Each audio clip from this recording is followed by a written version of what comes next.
Hi friends, welcome to biology for DSC. నేను మీ Harileela. Friends, ఈ వీడియోలో మనం intermediate second year botany text book 6వ యూనిట్ అయిన మానవ సంక్షేమంలో మొక్కలు సూక్ష్మజీవులు పార్ట్ 8 వీడియోని చూద్దాం. వీడియోలోకి వెళ్ళే ముందు బయాలజీ ఫర్ డిఎస్సి ఛానల్ని లైక్, షేర్, సబ్స్క్రైబ్ చేయండి. Stay tuned and keep watching. మానవ సంక్షేమంలో సూక్ష్మజీవులు. ఇక్కడ మనకి ఈ లెసన్లో ఏం చదువుకుంటాం మనం? గృహోపకరణ ఉత్పత్తులలో సూక్ష్మజీవులు, పారిశ్రామిక ఉత్పత్తులలో సూక్ష్మజీవులు, మురుగునీటి శుద్ధిలో సూక్ష్మజీవులు. అంటే వీటన్నింటినీ మనం ఇటువంటి ఉపయోగాలకు కూడా ఉపయోగిస్తున్నాం. మనం మురుగునీటి శుద్ధిలో సూక్ష్మజీవులు, బయోగ్యాస్ ఉత్పత్తిలో సూక్ష్మజీవులు, జీవ నియంత్రణ సహకారులుగా సూక్ష్మజీవులు, జీవ ఎరువులుగా సూక్ష్మజీవులు, సవాళ్లు విసురుతున్న సూక్ష్మజీవులు. ఇవన్నీ మనం మానవ సంక్షేమంలో కూడా సూక్ష్మజీవులను ఉపయోగించుకుంటున్నాం కాబట్టి వీటి గురించి ఈ లెసన్లో చదువుతాం అన్నమాట. ఇక్కడ మనకి కనిపించే మొక్కలు, జంతువులే కాకుండా ఈ భూమిపై ఉండే జీవ వ్యవస్థలో సూక్ష్మజీవులు అనేవి స్థూల భాగంగా ఉంటాయి. అంటే ఇక్కడ ఈ జీవ వ్యవస్థలో మొక్కలు, జంతువులే కాకుండా ఇంకేమున్నాయి? సూక్ష్మజీవులు అనేవి కూడా స్థూల భాగంగా ఉన్నాయి. సూక్ష్మజీవులు అంతటా ఉన్నాయి. నేల, నీరు, గాలి, మన శరీరం లోపల, ఇతర జంతువులలో, మొక్కలలో ఉన్నాయి.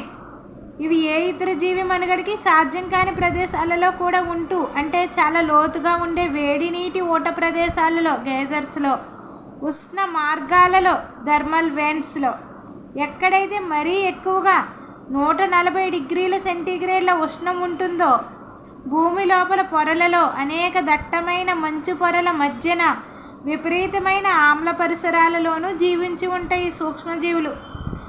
ఇక్కడ నివసించడానికి యోగ్యం కాని ప్రదేశాల్లో ఉంటాయి. చాలా లోతుగా ఉండే వేడి నీటి ఊట ప్రదేశాలలో, ఉష్ణ మార్గాలలో, ఎక్కడైతే మరీ ఎక్కువగా 140 డిగ్రీల సెంటీగ్రేడ్ల ఉష్ణోగ్రత ఉంటుందో, భూమి లోపల పొరలలో, అనేక దట్టమైన మంచు పొరల మధ్యన, విపరీతమైన ఆమ్ల పరిసరాల్లో కూడా ఉంటాయి సూక్ష్మజీవులు. సూక్ష్మజీవులు అనేవి వైవిధ్యభరితాలు.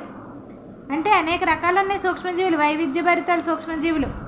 ప్రోటోజోవా, బ్యాక్టీరియంలు, శిలీంధ్రాలు, సూక్ష్మమైన వృక్ష వైరస్లు, వైరాయిడ్లు, ప్రోటీన్యుత వ్యాధికారకాలైన ప్రియాన్లు, ఇలా అనేక రకాలుగా ఉన్నాయి. ప్రోటోజోవా, బ్యాక్టీరియంలు, శిలీంధ్రాలు, సూక్ష్మమైన వృక్ష వైరస్లు, వైరాయిడ్లు, ప్రోటీన్యుత వ్యాధికారకాలైన ప్రియాన్లు, ఇవన్నీ కూడా వైవిధ్యంగా ఉన్నాయి. సూక్ష్మజీవుల్లో అనేక రకాలుగా ఉన్నాయి. నెక్స్ట్, బ్యాక్టీరియా, ఇతర శిలీంధ్రాలు లాంటి అనేక సూక్ష్మజీవులను పోషక పదార్థ యానకంపై పెంచినప్పుడు అవి సమూహాలుగా ఏర్పడతాయి. మనం అనుకున్నాం, మీడియా అని అనుకున్నాం. కణజాల వర్ధనంలో విన్నాం ఈ పదాన్ని. పోషక పదార్థ యానకంపై బ్యాక్టీరియా, శిలీంధ్రాలు లాంటి వాటిని మనం కూడా పెంచవచ్చు. అప్పుడు పెంచినప్పుడు ఏం ఏర్పడుతున్నాయి? అవి సమూహాలుగా ఏర్పడుతున్నాయి. వాటి సాధారణ నేత్రాలతో చూడవచ్చు. ఇటువంటి వర్ధనాలు అంటే కల్చర్స్, అంటే ఇక్కడ మనం వృద్ధి చేసాం కదా, బ్యాక్టీరియా యొక్క జనాభాని కానీ, శిలీంధ్రాల యొక్క జనాభా కానీ వృద్ధి చేసాం. ఇటువంటి వర్ధనాలు అనేవి సూక్ష్మజీవుల అధ్యయనానికి సహాయపడతాయి. మనం ఏం చేస్తాం? సూక్ష్మజీవులను పెంచాలంటే ఈ పోషక యానకం పైన ఈ బ్యాక్టీరియా, ఇతర శిలీంధ్రాలు వంటి వాటిని ఇనాక్యులేషన్ చేస్తాం. ఇనాక్యులేషన్ చేస్తే అవి ఏమవుతాయి? సమూహాలుగా పెరుగుతాయి. వాటిని సాధారణ నేత్రాలతో చూడవచ్చు. అటువంటి వాటిని ఏమంటాం? వర్ధనాలు అంటాం.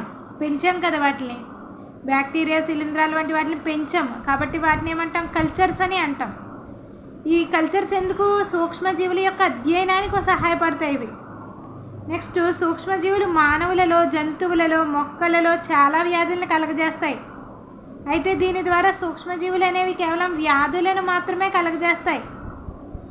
చాలా సూక్ష్మజీవులు మానవునికి అనేక విధాలుగా ఉపయోగపడతాయి. మానవుని మనుగడ కోసం ఉపయోగపడే కొన్ని అతి ముఖ్యమైన సూక్ష్మజీవుల తోడ్పాటు గురించి ఈ అధ్యయనంలో చర్చించాం. అయితే ఇక్కడ ఈ లెసన్లో ఏంటి? మానవుడి మనుగడ కోసం ఉపయోగపడే కొన్ని అతి ముఖ్యమైన సూక్ష్మజీవుల తోడ్పాటు గురించి ఈ అధ్యయనంలో చర్చించాం. మనం పటంలో చూడవచ్చు, వర్ధన పాత్రలో పెరుగుతున్న బ్యాక్టీరియం సహనివేశాలు, వీటినే కల్చర్స్ అంటాం కదా, అవేవి. నెక్స్ట్, వర్ధన పాత్రలో పెరుగుతున్న శిలీంధ్ర సహనివేశం, శిలీంధ్ర సమూహాన్ని మనం పటంలో చూడవచ్చు. ఇదేమో బ్యాక్టీరియా, ఇదేమో శిలీంధ్రాలు అన్నమాట. నెక్స్ట్ గృహోపకరణ ఉత్పత్తులలో సూక్ష్మజీవులు. మనం సూక్ష్మజీవులను లేదా వాటి ఉత్పత్తులను ప్రతిరోజు ఉపయోగించుకుంటున్నామని తెలుసుకొని ఆశ్చర్యపోతాం. మనకి సూక్ష్మజీవుల్ని వాటి యొక్క ఉత్పత్తిని ప్రతిరోజు ఉపయోగించుకుంటున్నాం. అతి సాధారణమైన ఉదాహరణ పాల నుంచి ఉత్పత్తి అయ్యే పెరుగు. పాల నుంచి ఉత్పత్తి అయ్యే పెరుగు అనేది అది సాధారణమైన ఉదాహరణ. సూక్ష్మజీవులైన లాక్టోబాసిల్లస్, ఇతర లాక్టిక్ ఆమ్ల bacteria, lactic acid bacteria, Lactobacillus అనేవి పాలలో పెరిగి దానిని పెరుగుగా మారుస్తాయి. వీటి పెరుగుదలలో ల్యాబ్ అంటే ఏంటి? ఇక్కడ లాక్టిక్ యాసిడ్ బ్యాక్టీరియా ఆమ్లాలను ఉత్పత్తి చేసి గట్టిగా మారుస్తుంది. కొయాగ్యులేషన్ అనేది చేస్తుంది. కొయాగ్యులేషన్ చేసి పాల ప్రోటీన్లను కొంత భాగం జీర్ణింపజేస్తాయి. తాజా పాలకు కొంత పెరుగు మొదటిగా లేదా అంతర్నివేశనంగా తోడు పెడతామంటాం కదా, తోడు, అదే దాన్నే ఇనాక్యులం అంటాం. ఇనాక్యులం అంతర్నివేశనంగా కలిపినప్పుడు దానిలోని కోట్ల సంఖ్యలో ఉండే LAB లాక్టిక్ యాసిడ్ బ్యాక్టీరియా తగిన ఉష్ణోగ్రతలో సంఖ్యాపరంగా వృద్ధి చెంది పాలను పెరుగుగా మారుస్తాయి. తద్వారా దానిని విటమిన్ B12 అభివృద్ధి చెందడం వలన దాని పోషక విలువలు కూడా పెరుగుతాయి. మన జీర్ణకోశంలో కూడా లాక్టిక్ యాసిడ్ బ్యాసిల్లస్ వ్యాధికారక సూక్ష్మజీవులను నివారించడంలో ఎంతో ఉపయోగకరమైన విధిని నిర్వహిస్తాయి. స్నేహపూరితమైన ఇటువంటి బ్యాక్టీరియం వ్యాధి చికిత్సలోను మానవ ఆరోగ్య పరిస్థితిని మెరుగుపరచడంలోనూ ఉపయోగించడం వలన ప్రోబయోటిక్స్ అనే భావన అభివృద్ధి చెందింది. మనకి ప్రతిరోజు మనం ఈ సూక్ష్మజీవుల యొక్క ఉత్పత్తులని కూడా ఉపయోగిస్తున్నామంటే మనకి ఆశ్చర్యంగా ఉంటుంది. కానీ ఇక్కడ మనకి అతి సాధారణంగా ఉపయోగించే ఉదాహరణ ఏంటి? పాల నుంచి ఉత్పత్తి అయ్యే పెరుగు. సూక్ష్మజీవులైన లాక్టోబాసిల్లస్, ఇతర లాక్టిక్ ఆమ్ల బ్యాక్టీరియా అనేవి పాలల్లో పెరిగి లాక్టోబాసిల్లస్, లాక్టిక్ ఆమ్ల బ్యాక్టీరియా అనేవి పాలలో పెరిగి దానిని పెరుగుగా మారుస్తాయి. వీటి పెరుగుదలతో లాక్టిక్ యాసిడ్ బ్యాక్టీరియా అనేది ఏం చేస్తుంది? ఆమ్లాలను ఉత్పత్తి చేస్తుంది. ఆమ్లాలను ఉత్పత్తి చేసి పాలను ఏం చేస్తుంది? గట్టిగా మారుస్తుంది. గట్టిగా మార్చడానికి కొయాగ్యులేషన్ అంటాం. కొయాగ్యులేట్ చేస్తుంది. పాల ప్రోటీన్లను కొంత భాగం జీర్ణింపజేస్తాయి. పాలల్లో ఉన్న ప్రోటీన్లను కొంత భాగం జీర్ణింపజేస్తాయి. తాజా పాలకు కొంత పెరుగు మొదటగా లేదా అంతర్నివేశంగా కలుపుతాం. దానిలో ఎన్ని సంఖ్యలో ఉంటాయి? లాక్టిక్ యాసిడ్ బ్యాక్టీరియా అనేవి కోట్ల సంఖ్యలో ఉంటాయి. కోట్ల సంఖ్యలో ఉండి లాక్టిక్ యాసిడ్ బ్యాక్టీరియా తగిన ఉష్ణోగ్రతలో సంఖ్యాపరంగా వృద్ధి చెంది తగిన ఉష్ణోగ్రతలోనే పెరుగు తోడుకుంటుంది. తగిన ఉష్ణోగ్రతలో సంఖ్యాపరంగా వృద్ధి చెంది పాలను పెరుగుగా మారుస్తాయి. తద్వారా దానిలో పెరుగులో ఏముంటుంది? B12 అభివృద్ధి చెందడం వల్ల దాని పోషక విలువలు కూడా పెరుగుతాయి. మన జీర్ణకోశంలో కూడా ఈ లాక్టిక్ యాసిడ్ బ్యాసిల్లస్ వ్యాధికారక సూక్ష్మజీవులను నివారించడంలో ఎంతో ఉపయోగకరమైన విధిని నిర్వహిస్తాయి.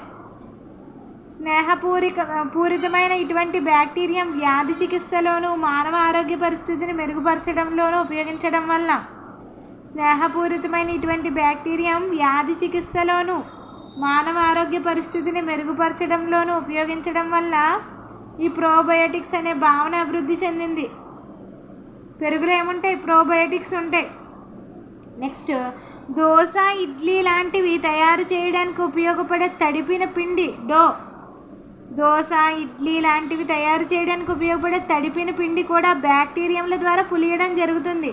ఉబ్బినట్లుగా కనిపించే ఈ తడిపిన పిండికి కారణం కార్బన్ డైఆక్సైడ్ వాయువు ఉత్పత్తి అవుతుంది. పిండి ఉబ్బుతుంది కదా, ఆ ఉబ్బిన పిండిలో ఏం ఉత్పత్తి అవుతుంది? కార్బన్ డైఆక్సైడ్ ఉబ్బుతుంది. కార్బన్ డైఆక్సైడ్ వల్ల పిండి ఉబ్బుతుంది అనమాట. కార్బన్ డైఆక్సైడ్ వాయువు ఉత్పత్తి అవుతుంది. ఏ జీవక్రియ పదం జరగడం వల్ల CO2 ఏర్పడటం జరుగుతుంది? ఏ జీవక్రియ పదం ఇది? మెటబాలిక్ పాత్వే, అవాయి శ్వాసక్రియ జరుగుతాయి కదా. నెక్స్ట్ అలాగే రొట్టె తయారీలో వాడే తడిపిన పిండికి బేకర్స్ ఈస్ట్ రొట్టె అంటే బన్, అదే బేకరీలో అనమాట. బేకరీలో కేకుల తయారీలో వాడే తడిపిన పిండికి బేకర్స్ ఈస్ట్ అంటే ఏంటి? సాకరోమైసిస్ సర్వేసియే. బేకర్స్ ఈస్ట్ అంటే సాకరోమైసిస్ సర్వేసియని ఉపయోగించడం ద్వారా పులిసేలా చేస్తారు. అనేక సాంప్రదాయ పానీయాలు, ఆహార పదార్థాల తయారీలు కూడా సూక్ష్మజీవులు పులియట ద్వారానే జరుగుతుంది. అంటే ఇక్కడ మనకి సాంప్రదాయకంగా పానీయాలు, ఆహార పదార్థాల తయారీలు కూడా ఈ సూక్ష్మజీవులు పులియడం ద్వారానే జరుగుతుంది. దక్షిణ భారతదేశంలోని కొన్ని ప్రదేశాలలో తయారు చేసే కళ్ళు అనే సాంప్రదాయ పానీయం కూడా పామ్ మొక్కలు, తాడి చెట్ల నుంచి వచ్చే రసము సూక్ష్మజీవులతో పొలియడం వలన తయారవుతుంది. కళ్ళు అనే సాంప్రదాయ పానీయం పామ్ మొక్కలు, పామ్ అంటే తాడి చెట్ల నుంచి వచ్చే రసము సూక్ష్మజీవులతో పులియడం వలన తయారవుతుంది. చేపలు, సోయా చిక్కుడు, మొలకెత్తిన చప్పలను కూడా సూక్ష్మజీవులతో పొలియబెట్టి ఆహారాన్ని తయారు చేస్తారు. చేపలు, సోయా చిక్కుడు, మొలకెత్తిన చప్పలను కూడా సూక్ష్మజీవులతో పులియబెట్టి ఆహారాన్ని తయారు చేస్తారు. జున్ను అనే ఒక ప్రాచీనమైన ఆహార పదార్థం తయారీలోనూ సూక్ష్మజీవులను ఉపయోగించేవారు.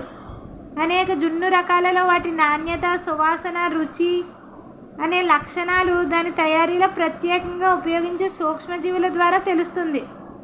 అనేక జున్ను రకాలలో వాటి నాణ్యత, సువాసన, రుచి వంటి లక్షణాలు దాని తయారీలో ప్రత్యేకంగా ఉపయోగించే సూక్ష్మజీవుల ద్వారా తెలుస్తుంది. ఉదాహరణకి స్విస్ జున్నులో ఉండే పెద్ద రంధ్రాలు ఎలాగొస్తాయి? ప్రోపియోని బ్యాక్టీరియం షెర్మనై అనే ఒక పేరుగల బ్యాక్టీరియం ఎక్కువగా CO2ను ఉత్పత్తి చేయడం వలన ఏర్పడతాయి. స్విస్ చీజ్లో ఉండే పెద్ద రంధ్రాలు ప్రోపియోని బ్యాక్టీరియం షెర్మనై అనే ఒక పేరుగల బ్యాక్టీరియం ఎక్కువగా ఈ CO2ను ఉత్పత్తి చేయడం వల్ల ఈ స్విస్ జున్నులో పెద్ద రంధ్రాలు అనేవి ఏర్పడుతున్నాయి. రాకీ ఫోర్డ్ జున్ను అనే దానిపై ఒక ప్రత్యేకమైన శిలీంధ్రాన్ని పెంచడం ద్వారా అది ముదిరి లేదా పండి ఒక ప్రత్యేకమైన సువాసన ఇస్తుంది. రాకీ ఫోర్డ్ జున్ను అనే జున్ను పైన ఒక ప్రత్యేకమైన శిలీంధ్రాన్ని పెంచుతారు.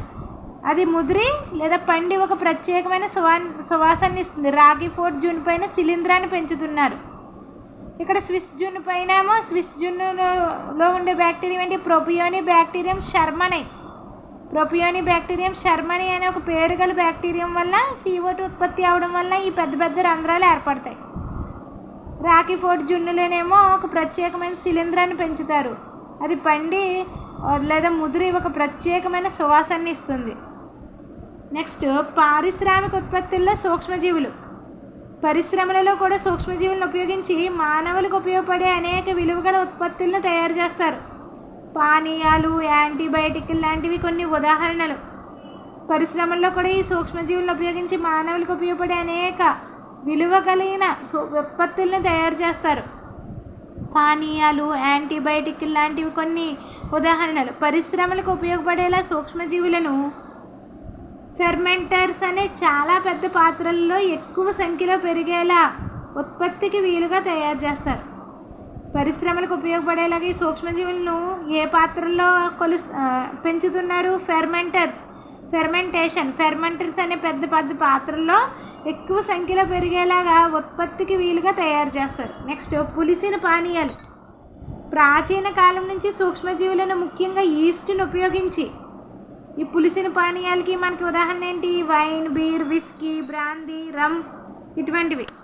ప్రాచీన కాలం నుంచి సూక్ష్మజీవులను ముఖ్యంగా ఈస్ట్ని ఉపయోగించి వైన్, బీర్, విస్కీ, బ్రాందీ లేదా రమ్ వంటి పానీయాలను ఉత్పత్తి చేస్తున్నారు. రొట్టెల తయారీలో ఉపయోగించే బ్రోవర్స్ ఈస్ట్గా పిలువబడే సాకరోమైసిస్ సర్వేసి అనే ఈస్ట్ని ఉపయోగించి ఉడికించిన ధాన్యపు పిండి మరియు పండ్ల రసాలను పులియబెట్టి ఇథనాల్ను ఉత్పత్తి చేస్తారు.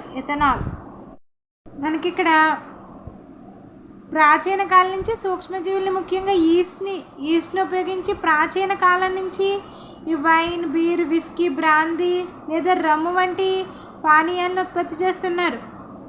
ఇక్కడ మనకి రొట్టెల తయారీలో ఉపయోగించే బ్రోవర్స్ ఈస్ట్గా పిలువబడే సాకరోమైసిస్ సర్వేసియా అనే ఈస్ట్ని ఉపయోగించి మళ్ళీ ఉడికించిన ధాన్యపు పిండి మరియు పండ్ల రసాలను పులియబెట్టి, ఉడికించిన ధాన్యపు పిండి మాల్టెడ్ సెరియల్, అదేవిధంగా ధాన్యపు పిండి మరియు పండ్ల రసాలని పులియబెట్టి ఇథనాల్ని ఉత్పత్తి చేస్తున్నారు. ఇథనాల్ అంటే అది ఒక ఆల్కహాల్. ఈస్ట్ ద్వారా ఉత్పత్తి అయ్యే ఇథనాల్ జీవక్రియ చర్యలు. ఇక్కడ ఏంటి మనకి ఈస్ట్ కిణ్వనం జరుగుతుంది. ఈస్ట్ కిణ్వనం కొరకు ఉపయోగించే ముడి పదార్థ రకాన్ని బట్టి, ప్రక్రియను బట్టి స్వేదనం వల్ల లేదా స్వేదనం లేకుండా వివిధ రకాల మద్యపానీయాలను పొందవచ్చు. అయితే ఇక్కడ ఎలా పొందుతున్నారు ఈ మద్యం? అది ఇథనాల్ ఇటువంటివి ఉత్పత్తి అయిన తర్వాత అంటే ఈ స్వేదనం వలన లేదా స్వేదనం లేకుండా కూడా ఈ మద్యపానీయాలను పొందవచ్చు. సూప్ లాంటి, బ్రాత్ లాంటి పదార్థ కిణ్వనం వలన వైన్, బీర్ లాంటివి స్వేదనం లేకుండా ఉత్పత్తి చేయడం. సూపు బ్రాత్ లాంటి పదార్థ కిణ్వనం వల్ల వైన్, బీర్ లాంటివి స్వేదనం లేకుండానే, వితౌట్ డిస్టిలేషన్ లేకుండానే, అంటే డిస్టిలేషన్ చేయకుండానే, వితౌట్ డిస్టిలేషన్ అంటే స్వేదనం లేకుండానే ఉత్పత్తి చేయడం. విస్కీ, బ్రాందీ, రమ్ లాంటివి స్వేదనం ద్వారా ఉత్పత్తి చేయడం. విస్కీ, బ్రాందీ, రమ్ లాంటి వాటిని ఏం చేస్తున్నాం? స్వేదనం ద్వారా ఉత్పత్తి చేస్తున్నారు. స్వేదనం. కిణ్వన ప్రక్రియ జరిగే యంత్ర చిత్రపటాన్ని మనం పటంలో చూడొచ్చు. ఫెర్మెంటర్స్ ఇవి మనం ఇంతకుముందు అనుకున్నాం. వైన్, బీర్, విస్కీ ఇటువంటి వాటిని ఎక్కువ మొత్తంలో పరిశ్రమలో ఉత్పత్తి చేయడానికి ఈ సూక్ష్మజీవుల్ని ఫెర్మెంటర్స్ లాంటి వాటిలో పెంచుతారు, పెద్ద పెద్ద పాత్రల్లో అనుకున్నాయి. ఫెర్మెంటర్స్ ఇవేంటి? కిణ్వనం జరిపే యంత్రాలు, ఫెర్మెంటేషన్ జరిపే యంత్రాలు ఇవి. నెక్స్ట్ యాంటీబయాటిక్లు. 20వ శతాబ్దంలో కనుగొన్న ఆవిష్కరణలో సూక్ష్మజీవుల ద్వారా ఉత్పత్తి అయ్యే యాంటీబయాటిక్స్ అనేవి చాలా ప్రముఖమైనవి. 20వ శతాబ్దంలో కనుగొన్న ఆవిష్కరణల్లో సూక్ష్మజీవుల ద్వారా ఉత్పత్తి అయ్యే యాంటీబయాటిక్స్ అనేవి చాలా ప్రముఖమైనవి. ఇవి మానవ సహజ సంక్షేమం కోసం ఎంతో తోడ్పడుతున్నాయి. యాంటీబయాటిక్లు అనేవి మానవ సమాజ సంక్షేమం కోసం తోడ్పడుతున్నాయి. యాంటీ అనే గ్రీకు పదానికి అర్థం విరుద్ధంగా. యాంటీ అనేది, యాంటీబయాటిక్స్ అంటే ఎక్కడి నుంచి వచ్చింది? యాంటీబయాటిక్స్ అనే పదం గ్రీకు పదం. యాంటీ అంటే అర్థం ఏంటి గ్రీకు పదంలో? విరుద్ధంగా. బయో అనగా జీవం, విరుద్ధంగా జీవం అని అర్థం. ఈ రెండు కలపగా దాని ద్వారా ఆ జీవానికి విరుద్ధంగా వ్యాధికారక జీవుల పూర్వోత్తర సందర్భాన్ని ఉద్దేశించి. ఇక్కడ ఏంటి? యాంటీబయాటిక్స్ అనే పదం ఒక గ్రీకు పదము. యాంటీ అంటే విరుద్ధంగా, బయో అంటే జీవం. ఈ రెండు కలపగా దాని అర్థం జీవానికి విరుద్ధంగా. ఈ రెండింటి యొక్క అర్థం. యాంటీబయాటిక్స్ అంటే అర్థం ఏంటి? జీవానికి విరుద్ధంగా, వ్యాధికారక జీవుల పూర్వోత్తర సందర్భాన్ని ఉద్దేశించి. అయితే మానవుల్ని ఉద్దేశించి ఇది జీవం కోసం ప్రొఫైల్ అని, విరుద్ధం కాదని సూచిస్తుంది. యాంటీబయాటిక్లు అనేవి కొన్ని సూక్ష్మజీవుల చేత ఉత్పత్తి చేయబడు రసాయన పదార్థాలు. ఈ యాంటీబయాటిక్లు అనేవి కొన్ని సూక్ష్మజీవుల చేత ఉత్పత్తి చేయబడు రసాయన పదార్థములు. ఇవి వ్యాధికారక ఇతర సూక్ష్మజీవుల్ని చంపడం లేదా వాటి పెరుగుదలను అదుపు చేస్తాయి. ఈ యాంటీబయాటిక్ల యొక్క వాటి యొక్క ఉపయోగం ఏంటి? ఇవి వ్యాధికారక ఇతర సూక్ష్మజీవుల్ని చంపుతాయి లేదా వాటి యొక్క పెరుగుదలని అదుపు చేయడం చేస్తాయి. నెక్స్ట్ మనకి బాగా తెలిసిన సాధారణంగా ఉపయోగించే సూక్ష్మజీవనాశకం ఏంటి? యాంటీబయాటిక్ ఏంటి? పెన్సిలిన్. మొదటగా కనుగొన్న యాంటీబయాటిక్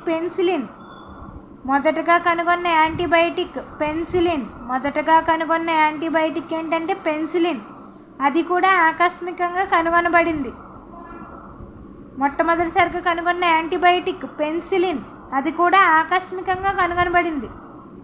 అలెగ్జాండర్ ఫ్లెమింగ్ స్టెఫైలోకాకై బ్యాక్టీరియం మీద పరిశోధన చేస్తున్నప్పుడు ఒకసారి కడగకుండా వదిలివేసిన ఒక వద్దన పళ్ళెంలో పెరుగుతున్న ఒక రకం మోల్డ్ శిలీంధ్రం చుట్టూ స్టెఫైలోకాకై పెరగలేదు. ఈయన ఏం చేశారు? అలెగ్జాండర్ ఫ్లెమింగ్ స్టెఫైలోకాకై బ్యాక్టీరియా మీద పరిశోధన చేస్తున్నారు. అయితే ఇక్కడ ఈ స్టెఫైలోకాకై బ్యాక్టీరియాని వృద్ధి చేశారు. అయితే ఒకసారి కడగకుండా వదిలివేశారు అనమాట. ఒక వద్దన పళ్ళాన్ని, అంటే ఒక కల్చర్ని వదిలివేశారు. అక్కడ పెరుగుతున్న ఒక రకం మోల్డ్ శిలీంధ్రం అనేది చుట్టూ స్టెఫైలోకాకై పెరగలేదన్నమాట. ఒక శిలీంధ్రం పెరిగింది, దాని చుట్టూ ఈ స్టెఫైలోకాకై కల్చర్ అనేది పెరగలేదు. దీనికి కారణం ఈ శిలీంధ్రం ఒక రసాయన పదార్థాన్ని ఉత్పత్తి చేయడం వల్లనే అని కనుగొని అది పెన్సిలియం నోటేటం అనే శిలీంధ్రం వలన అని దాన్ని పెన్సిలిన్ అని నామకరణం చేశారు. ఇక్కడ పెన్సిలిన్ యొక్క కనుగొనడం అనేది ఒక ఆకస్మికంగా జరిగింది. అలెగ్జాండర్ ఫ్లెమింగ్ స్టెఫైలోకాకై బ్యాక్టీరియాని వద్దనాల్ని ఒక కల్చర్స్ని తయారు చేశారు. అయితే ఇక్కడ ఏం జరిగింది, స్టెఫైలోకాకై ఒక పళ్ళాన్ని వదిలివేస్తే ఆ పళ్ళెంలో ఒక రకమైన శిలీంధ్రం పెరిగిందనమాట. ఆ పళ్ళెంలో శిలీంధ్రం పెరగడం వలన ఈ స్టెఫైలోకాకైని పెంచాడు కదా ఈయన. ఈ